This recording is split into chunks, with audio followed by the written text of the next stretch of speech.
Ya de regreso con más en Código 7. Muchísimas gracias por acompañarnos esta noche, que gran parte del programa está dedicado al tema Emilio Lozoya. Damos la bienvenida también a nuestra compañera Majo Zavala. Majo, ¿cómo estás? Muy buenas noches, gracias por estar con nosotros. También muchas gracias por acompañarnos en esta ocasión. Se intercalará con Isis en esta producción. Seguimos con el caso Lozoya. Le decía que tenemos un invitado muy especial que ya es colaborador de Código 7, el licenciado Martín Vaca Huerta, abogado, expresidente de la Federación Mexicana del Colegio de Abogados y, por supuesto, un jurista con gran reconocimiento, con mucho prestigio y muchísima experiencia. Licenciado Martín Vaca, te saludamos con mucho gusto y entrando en materia, preguntarte qué opinión tienes precisamente del caso, qué lectura le das, cómo se han dado las cosas desde la llegada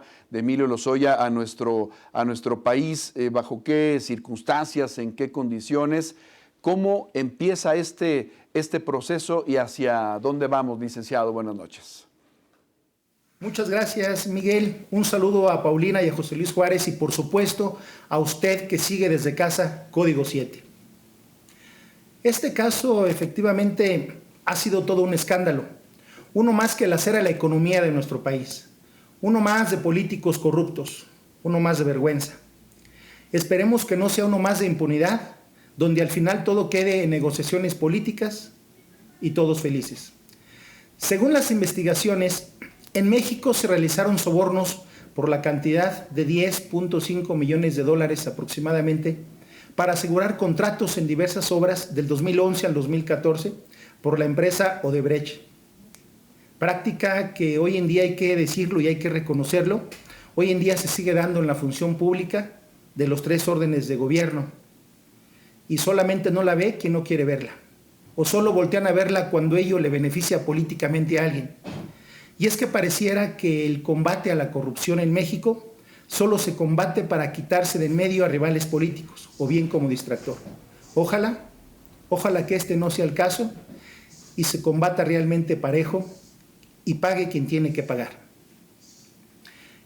¿Qué es lo que le acusa la Fiscalía General de la República a Emilio Lozoya? Bueno, pues se le acusa que recibió beneficios en su cuenta que tiene en otros países. Esos beneficios tienen que ver con depósitos que recibió en su cuenta. Tiene que ver con que funcionarios de la empresa Odebrecht identificaron a Emilio Lozoya como la persona que recibía sobornos. Tiene que ver con que la Fiscalía General de la República calculó un daño patrimonial en más de 8,000 millones de pesos en perjuicio de Pemex y que participó en la compra irregular de una planta de fertilizantes inservible en el año 2013 y que por tal concepto también recibió sobornos.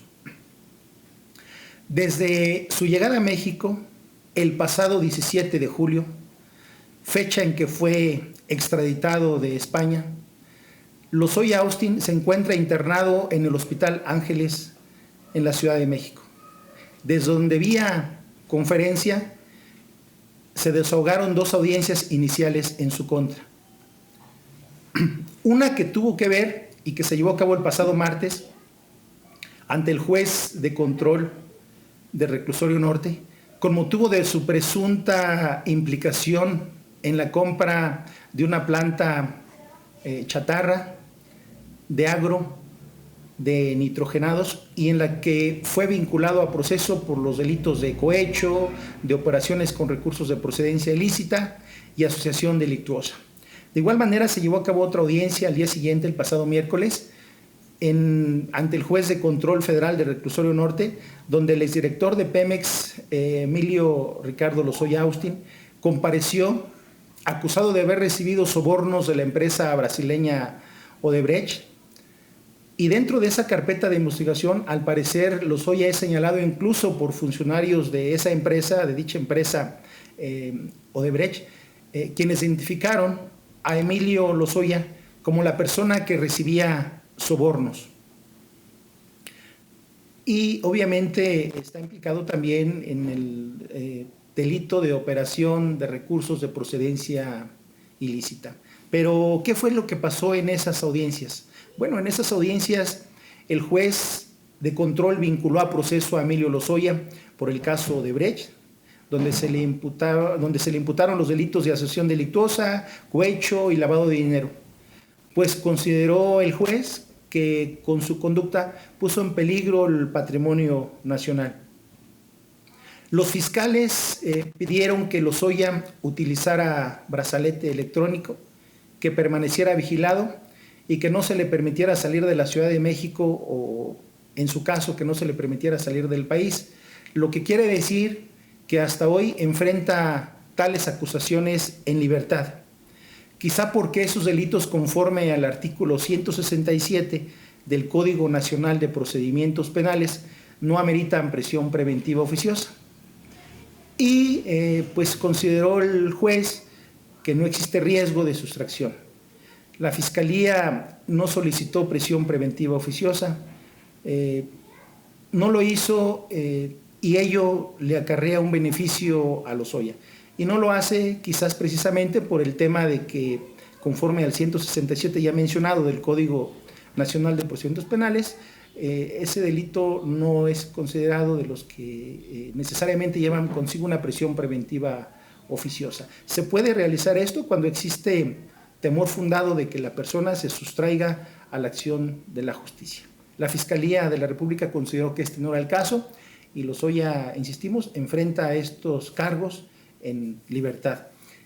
Y bueno, al final de la audiencia se concede un plazo de 6 meses para el cierre de investigación complementaria en el caso de Brecht, es decir, en ese tiempo deberá la Fiscalía agotar las investigaciones en su contra, Miguel. Es un plazo donde tanto la Fiscalía como la defensa de Lozoya tendrán que aportar pruebas que en su momento tendrán que ser llevadas primero a un filtro, que es la etapa intermedia, y posteriormente a juicio. Ese es el camino que ha seguido hasta el día de hoy este lamentable caso, Miguel. Te agradecemos muchísimo, licenciado Martín Baca. Obviamente no se va el licenciado. Es una fotografía de lo que ha pasado hasta este momento. Confirma lo que cada uno de nosotros hemos comentado en nuestra aportación inicial, José Luis Juárez. Y bueno, vamos hacia la etapa intermedia. Insisto, esto apenas inicia y en esa etapa se podrían llevar aproximadamente 6 meses. 6 meses. Medio año. Y esa es la etapa intermedia, no es el final del juicio. Y en medio año todo lo que puede pasar, todo lo que puede suceder, Miguel. Ahora el pueblo, la ciudadanía, los abogados, incluso los periodistas, piden que se haga un debido proceso y evitar que se haga uso político del aparato de justicia, ¿no? Preocupa la violación a la ley, ya que las sesiones donde está siendo cuestionado por los juzgadores, Emilio, deben ser públicas y resulta que están siendo limitadas, están siendo frenadas, se dan a conocer a través de chats, se interpretan, las dan ya interpretadas. Entonces, así los periodistas no tienen acceso a estas sesiones que se están realizando con Emilio Lozoya. Muestran solo lo que quieren mostrar y seguramente la autoridad argumentará que es una parte de esa discreción o secrecía que se debe de llevar en un proceso, pero no es equitativo con algunos otros casos o con cualquier caso que pudiéramos encontrar de algún mexicano que ha cometido un delito parecido, ¿no?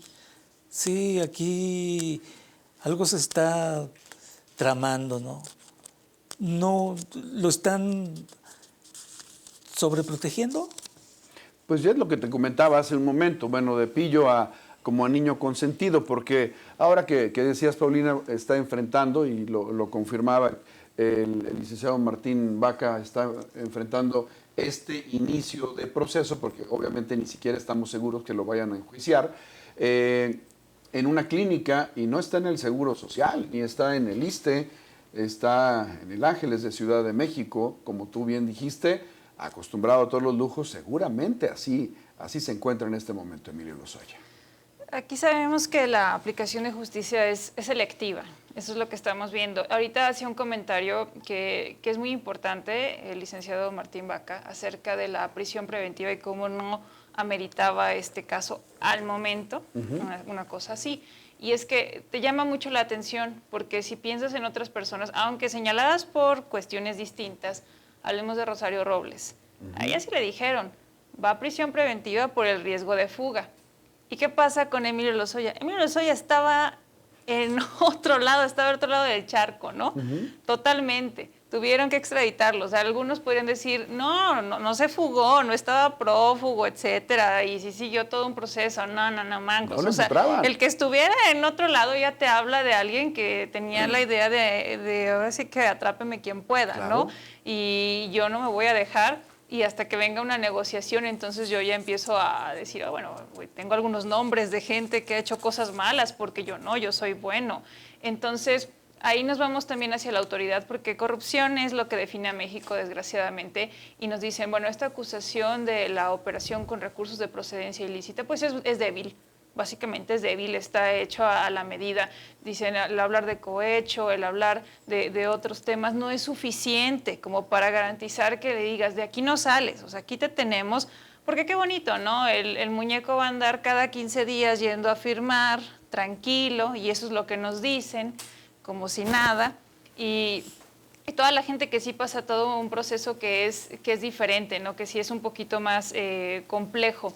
Entonces, ahorita esperaríamos que este caso pues, pudiera fortalecer, ¿no? Eso es lo que desearíamos, porque el estar así como que concediéndole a ver lo que usted desea, lo que usted se le ofrece, nos hace notar lo que en realidad la autoridad quiere. O sea, están ahorita en una especie de trueque de, bueno, ¿tú qué me das? ¿Yo qué te doy? Es el estatus. Eso es lo único que tenemos en nuestro país. ¿Y no tuvieron empacho en aceptarlo tal cual las autoridades, diciendo, bueno, que habían negociado, se había platicado con Emilio Lozoya previo a la extradición, porque iba a proporcionar nombres y manejos para dar a conocer precisamente este fraude, donde ahora resulta que él no tiene absolutamente nada que ver y que es inocente? La presunción de inocencia, como lo manejan las nuevas leyes, es una cosa, pero que él se autoproclame inocente desde el principio en un caso tan importante a nivel federal es completamente incongruente. De verdad, no le digo de risa, es de coraje, es de preocupación en cuanto a cómo se vayan a dar las cosas en lo sucesivo. Y eso es de lo que vamos a platicar regresando del corte. ¿Qué es lo que viene? ¿Qué pasará? ¿Hacia dónde vamos en este proceso y qué podríamos esperar? Pero antes la pausa, no se vaya.